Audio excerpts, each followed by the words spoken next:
President Biden's declining cognitive health is being called into question after the damning report from Special Counsel Robert Hur describing Biden as an elderly man with a poor memory.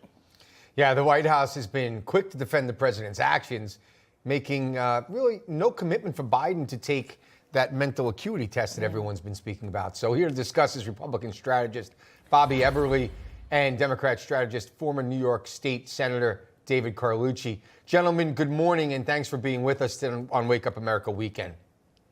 Morning. Great to be with you. All right, Senator, I'll start with you. Should President Biden take a cognitive test, yes or no? Well, I think it's up to him, and I think we've seen that the people around him have said that he is cognitive, he's up for the job, he can do it. I think when we take these 15-second clips, we take just little snippets of what he's been talking about, sure, it makes him look out of touch. But if we look at the whole entire presidency, we see that it's a case of show me, don't tell me, right? He's proving himself to be able to deliver for the American people. And it's a lot of speculation, very subjective about, oh, he's not up to it, he can't do it. I think that's false. And I think that he's proving that he can do the job. Well, before you ask the next question, I'll say if you're saying that he's delivering on more migrants than we can handle and inflation and stuff like that, I wholeheartedly agree. Take it away. David, I wanted to ask you the same question here. Do you agree here? Should Biden's mental acuity be tested? Oh, is that for me? No, Yes. David? Yeah. Oh, Bobby. I think this is for Bobby. Oh, Bobby, sorry, my apologies. okay. Oh, no problem. Yeah. Well, the direct answer is yes, I do think he should be tested, but the ultimate judge and jury has already spoken, and that's the American people. Poll after poll after poll show that the American people don't have confidence that Biden can do the job based on his mental and physical capabilities. I mean, the gold standard of cognitive tests, the Montreal Cognitive Assessment, that doctor that created it just spoke this week saying any person, any politician, but anyone in general, when you're suspicious of cognitive decline, take the test. Just take the test. And here Biden's getting ready for a physical, and I guarantee Americans aren't hanging on what his cholesterol level is. You know, they want to know if he can do the job, and this is a big sign, especially for a guy that's had conversations with two world leaders last week that were already dead, confused Egypt with Mexico, and in an Israel-Hamas briefing, couldn't remember the word Hamas. So there's a lot going on, and the American people should have faith that their president can do the job. Yeah, when defending him, I mean, go ahead. I would Senator. argue, I don't know if this cognitive test will settle all these concerns. I think it's just another thing to throw out there. Look, the leading contender in the GOP primary, Donald Trump, has boasted about a test that nobody boasts about. And even the creators of the test, like Bobby had mentioned, have said the things that Donald Trump has been saying are just not factually correct.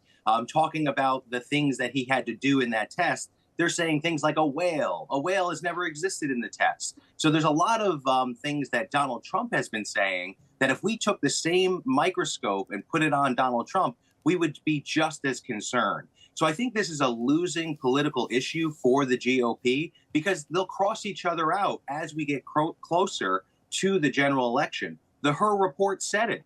They said, look, there's a distinct difference between Donald Trump and Joe Biden. The difference is Joe Biden is well-meaning. Donald Trump has been ill-meaning. And that's a big distinction and one that will ultimately hurt the former president, I think, more than the current president.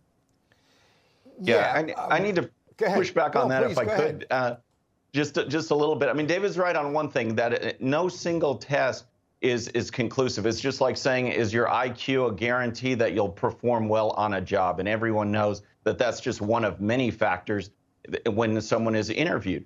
But this is very important because it would help put the American people's mind at ease. This is the question they are asking. Is he mentally ready and capable to do the job? And we've seen a dramatic decline over the last 3 years to the point where he's just shuffling, moves like a robot, and can't remember basic things. The American people deserve to know this. And from a political perspective, This would put the Democrats, 73% in a recent poll of Democrats thought Biden was too old. That's shocking. That is stunning. And to do this test would help put them at ease from a political perspective. So they had more faith in their nominee, considering he's losing blacks, he's losing Hispanics, he's losing young people. They got to stop the bleeding somehow. Right. Senator, I'll give you the last word, 20 seconds to you to wrap it up for us.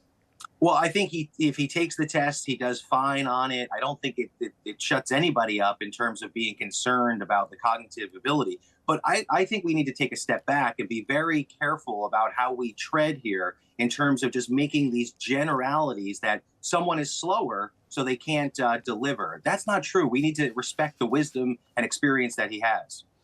All right, Bobby Eberle, David Carlucci, thank you very, very much. We appreciate you coming on the show. Thanks, gentlemen. Great to be with you. Thank you.